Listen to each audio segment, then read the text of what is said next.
Hi, you're listening to the Leadership Advantage podcast with me, Dr. John Kenworthy. The Leadership Advantage ultimately boils down to how you motivate and get people to do things that matter. This isn't some magic pill or a silver bullet to instant success, but practical ways you can leverage neuroscience hacks to become a better leader today than you were yesterday. The Leadership Advantage. It's why some leaders thrive whilst others struggle. Hey there, this is JK and welcome to this week's podcast. Today I'm asking you a question. Are you at cause or are you at effect? And one of the most common issues faced by people in their lives and their leadership is, well, life just happened. John Lennon is famously quoted as saying, life happens whilst you're making other plans. And when life happens to you and interrupts your fabulous planning, well, it's not fun. But every single moment you're going to come across obstacles and life happening to you. And you have a choice, a very simple choice. You can either choose to create your future or you can accept the one that you get.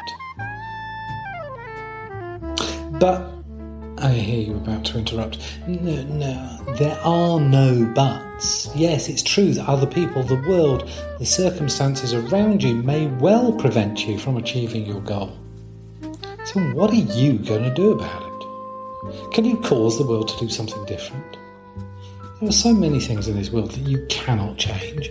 You cannot change the way the world spins. You cannot change the weather. So the answer is to overcome the problem. Let me ask you another question. Can you make another person do whatever is necessary? See, neither you nor they can directly cause somebody to do something. You can, of course, influence them. You can apply pressure. You might even coerce, but you cannot cause them to choose. They have to do the choice themselves. But I continue to hear, no, there are no buts. You choose to act to overcome the obstacle. Now on the show notes, I've got a fabulous diagram that will help you instantly visualise what I'm doing. But for the moment, whilst you're listening, what I'd like you to do is imagine two circles, all starting from the same point, and they go down, and they go away from each other. So like two bicycle wheels, but going in opposite directions. So starting from the middle, you either choose a basic way of approaching any situation is you're going to choose to act, or you are reacting to something in the environment. Most people who are motivated towards achieving a goal, they want to achieve this. They tend to be on the left-hand side, what we call the creative cycle or the at-cause cycle.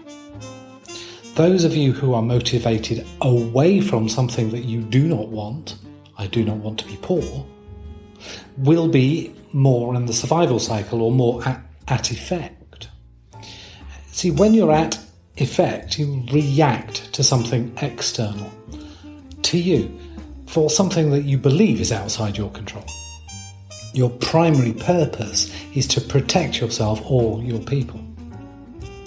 And whatever you choose to do, you will have obstacles, but your personal values and beliefs will determine what you see as obstacles, both the conscious and the unconscious obstacles, those outside that really exist and those that are in your thought life. These influence your choice to address or to avoid the obstacles. So let's look at the right-hand side. In the survival cycle, or the at effect, you will try to avoid the obstacles in your path, to reacting to that external threat. And as you try to avoid them, you will adapt or assimilate your reaction to do so. As a result of obstacle avoidance, your result is likely to be less than optimal.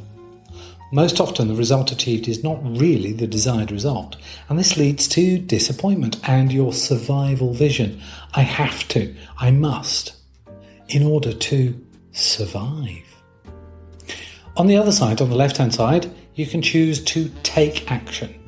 The desired end result could be considered to be exactly the same thing, and the external environment pressures could be exactly the same, and the obstacles could be exactly the same. But it's a mindset choice we're talking about here, and it makes the greatest difference. In the creative or the cause cycle, your purpose is to discover potential and possibilities. You take action and come across the same obstacles, but instead of trying to avoid the obstacles, you address them. You experiment and test to find the best way to overcome the obstacle.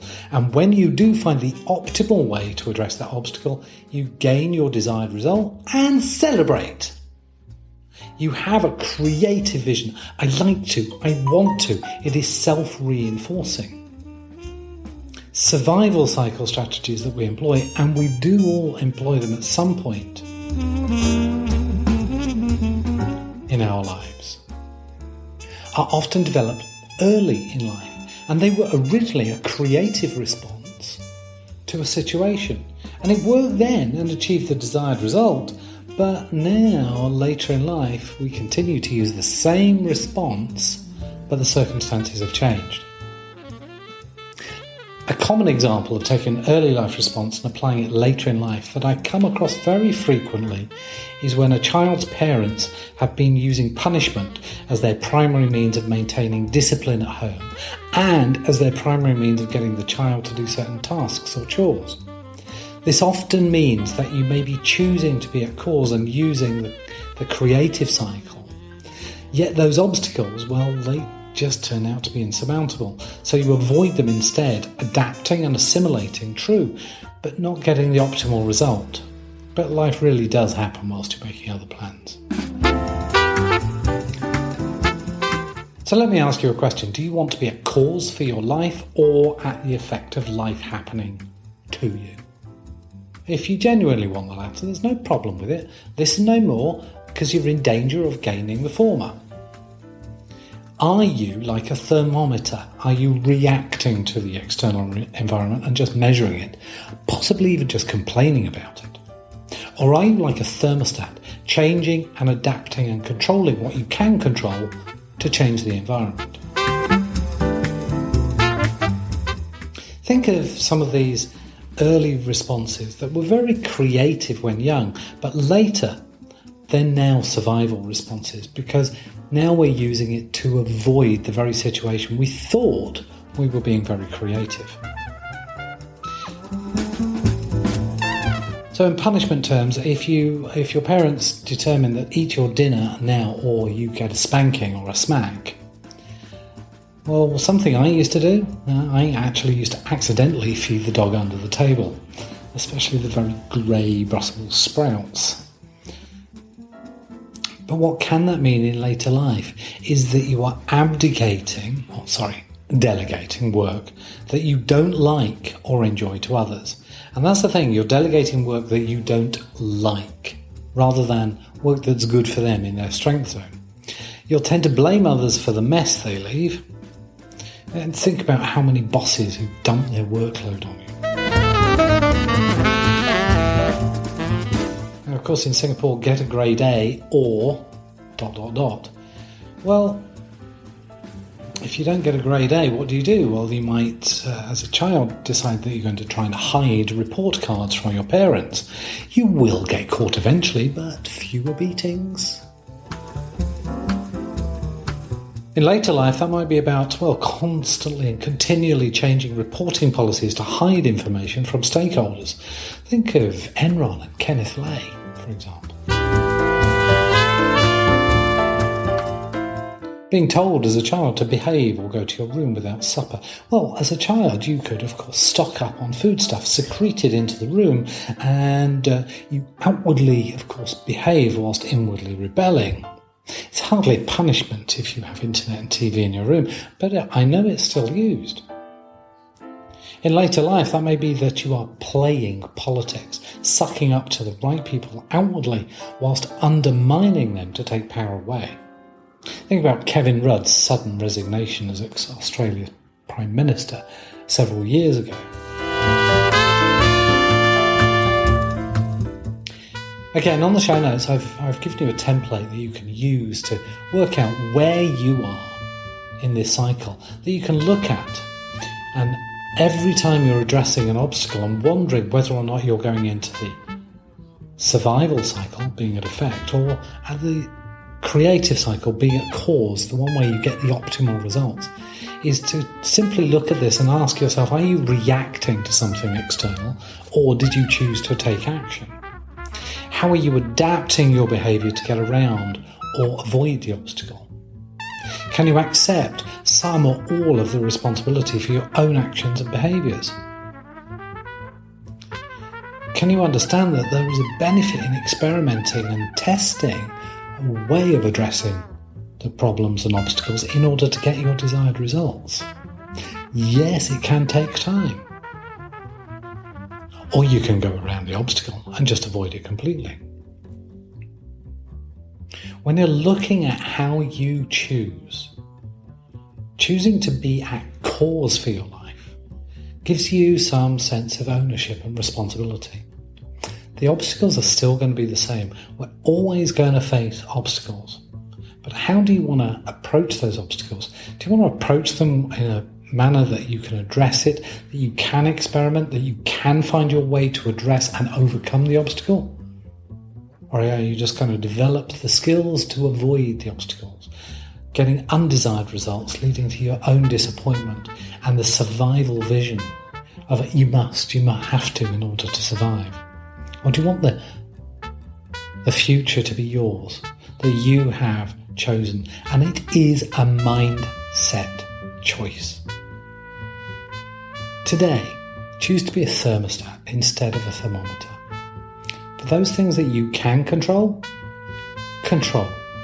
Change things so that you begin to influence the environment and the obstacles around you, rather than just reacting and measuring it, and worst of all, complaining. So choosing to be at cause for your life will enable you to achieve far more than you ever can if you are at the effect of life happening to you. Do remember, if you haven't signed up for the podcast subscription on iTunes or Stitcher or SoundCloud, I think it's on several others as well, or of course on the website at leadershipadvantage.com/podcast. Drop me a note to say what you think of the podcast, and do please give us a review and your feedback. Have a blessed week ahead. Bye for now.